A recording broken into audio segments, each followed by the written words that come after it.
أهلا وسهلا.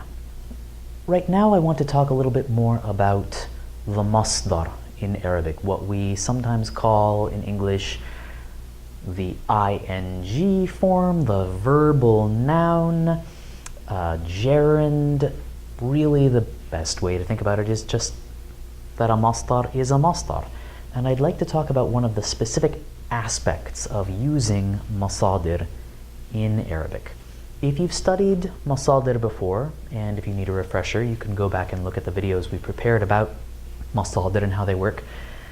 You probably remember that one of the ways of thinking about them is that they are the ing form, the verbal noun, the idea of writing or eating or talking or whatever the case may be.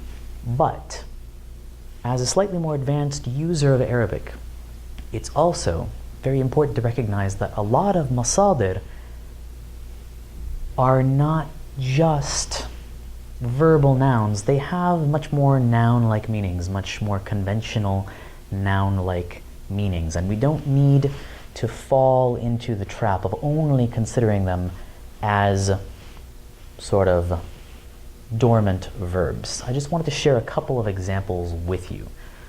For example, the verb قابل,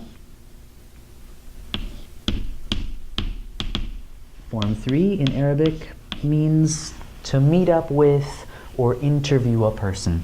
So if we wanted to, it could be tempting to think of al-muqabala, the masdar form, as interviewing.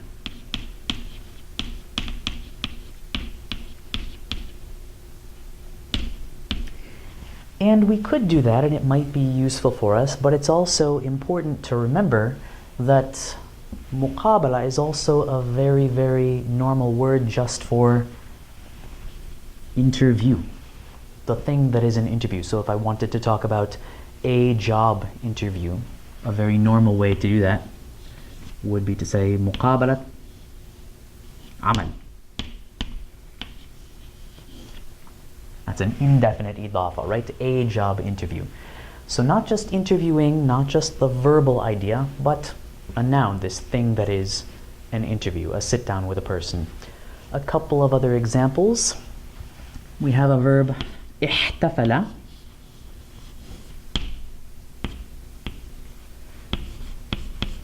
in Arabic, that kind of means to celebrate or to have a party. If we're celebrating something in particular, we would have a b at the end. So the masdar is al-ihtifal, which we could render as celebrating,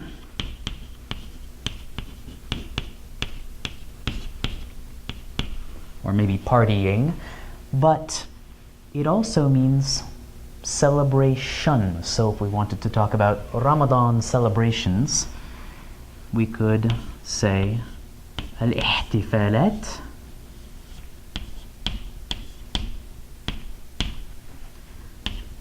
Ramadaniya.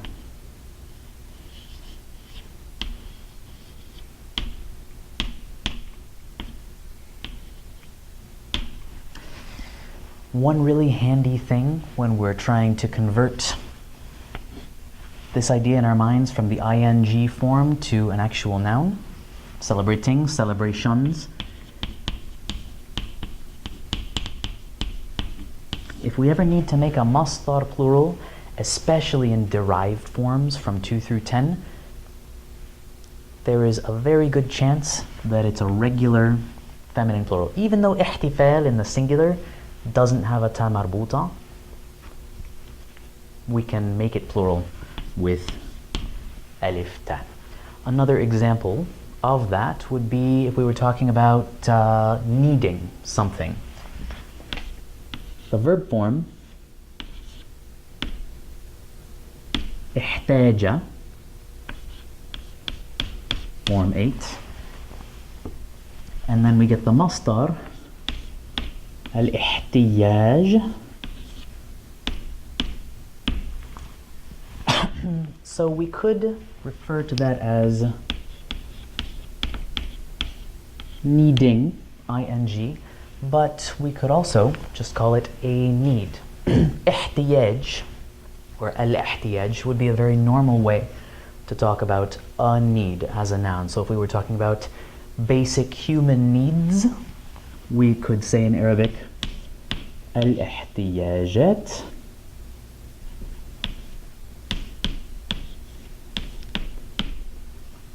Or excuse me, probably we would use an idafa. احتياجات الإنسان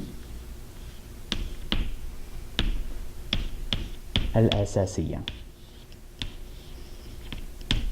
What is it we say? What's the term of art in economics or psychology? Fundamental human needs? That's how we would say it in Arabic. أساسية, feminine, because we're referring to this non-human plural here, al-ihtiyajat. So the adjective that describes it is feminine singular. And once again, even though al-ihtiyaj, the verbal noun, the masdar in the singular, doesn't have a ta marbuta, I can pretty much count on pluralizing it with an alif ta. There are lots and lots of useful nouns that we get from masadir. We don't even need to change them. We can just employ them. It's not 100% sure. It's not always a completely safe bet, but if you are trying to express an idea as a noun and you know a verb that you can turn into a noun-like idea, often you will wind up with the correct term if you can pull off this little change.